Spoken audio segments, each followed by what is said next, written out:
All right, I've done it. I've fixed the last issue. I have optimized the last little bit of optimization there was left to do.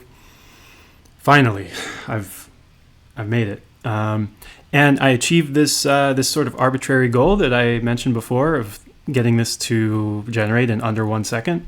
I can show you the numbers here. So the scalar field usually takes about half a second, but this is also done in parallel. So this could easily be affected if you have other things going on your computer, other processes that are running. That will slow this down, of course, because this relies on your entire CPU as much as available as possible. So, but I'm kind of trying to do this testing with more or less the same amount of stuff going on my computer.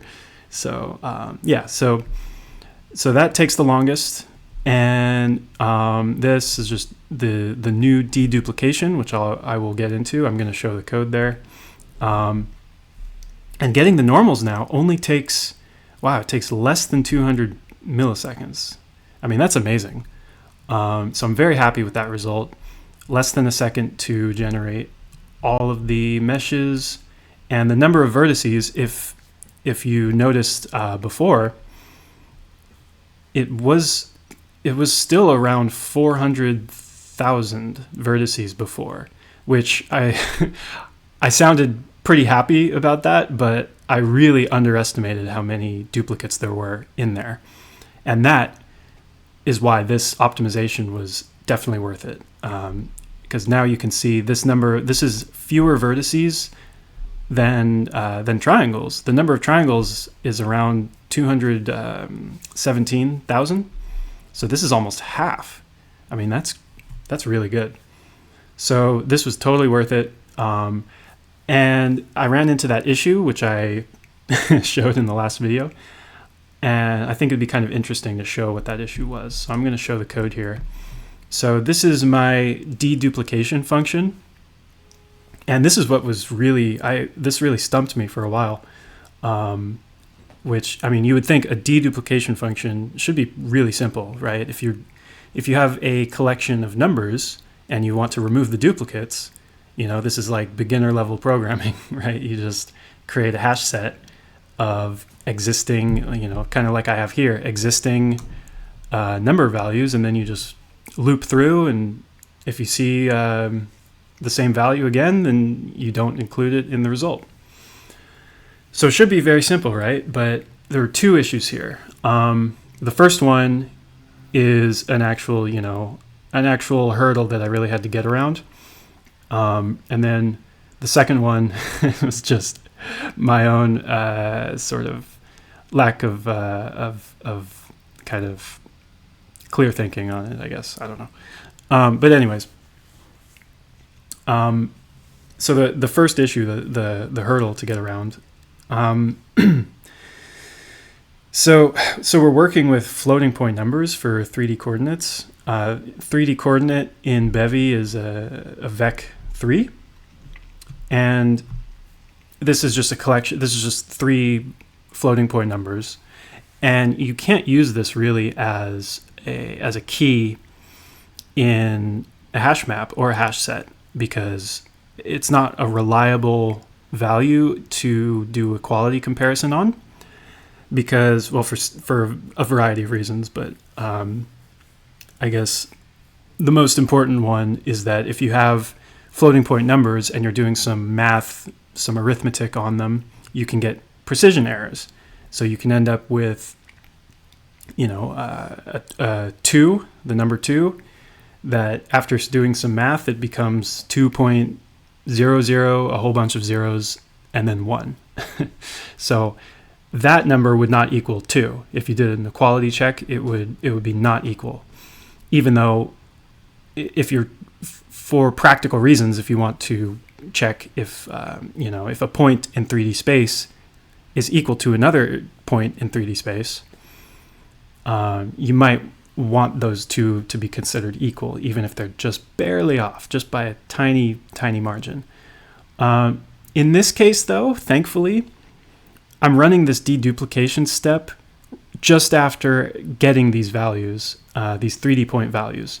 So in my case, they are actually going to be exactly the same because I'm not doing any arithmetic beforehand. So for my purposes here, just for this, I think it's okay to do an exact comparison. But in Rust,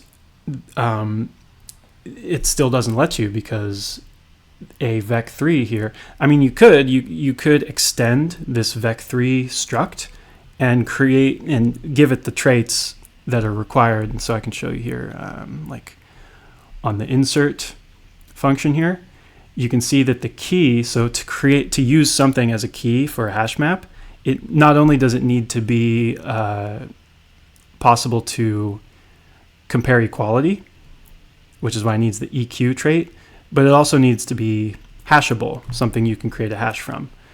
And you can easily add these traits and extend the vec3 struct. But in my case, at least for now, just to get it working and just to see if it would work, I'm creating my own key here using the bits of each value here, which just converts a floating point number into an integer. And in this case, it works. It works perfectly because, like I said, these values are they're all created at the same time. They're not going to have any precision issues. So that's how I'm getting around that problem. Just creating a key this way, and then I can create hash maps that have essentially a floating point vec3 as the key. But this wasn't the issue that caused the chaos that was in the last video. The issue in that case was actually the way I was managing the indices. And so for this vertex buffer, this collection of vertices, you also need to keep track of which vertices connect to other vertices in order to form triangles, right? So that's why we have two values here. We have two collections. We have the collection of vertices and the collection of indices. And what's important is that every index in this collection needs to correspond exactly to an existing vertex in this collection.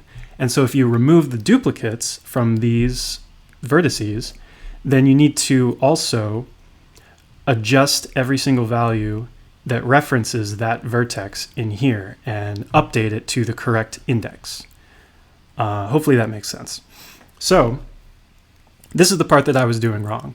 And it was really I just forgot basically that, or I didn't think that if you have, I can walk you through it here. So we have these two cases, right? There's either a duplicate or it's not a duplicate. So if it exists in the existing hash map, then that means it's a duplicate. And if it doesn't exist in there, then it's not a duplicate. And I guess I just basically assumed that if it's not a duplicate, then we don't need to update the index, right? But we actually do, because there could have been duplicates before that one. And if for every duplicate that occurs before this value that we're checking now, it will still be offset by some amount. So really, you have to update almost every index in the entire list of indices. So that's all that is really happening here. And once I started updating every index in there, or essentially every index, then that fixed the issue. And it's kind of interesting because, before I fixed this issue, there were a lot of indices in that collection that were not pointing to any existing vertex. And so the reason we got this chaos was because Bevy has no problem accepting these indices that go nowhere. And I guess it just tries its best to fill it in with something. And that's why we had these triangles that had two vertices that you could see they were probably correct, and then a third one that was way off, and created this huge triangle that stretches across the screen. So yeah, it's always interesting encountering these issues, because at first it just makes completely no sense to me at all, how a deduplication function could possibly cause a result like that. But now it completely makes sense. And I'm glad, once again, I'm very glad to have finished this, because this is removing, it's cutting down the number of vertices, removing, it's like for every one vertex, there were two duplicates, so this is really great. This was 100% worth it. And now I'm done optimizing for now, which is absolutely amazing. And it's finally time for me to start adding some more stuff.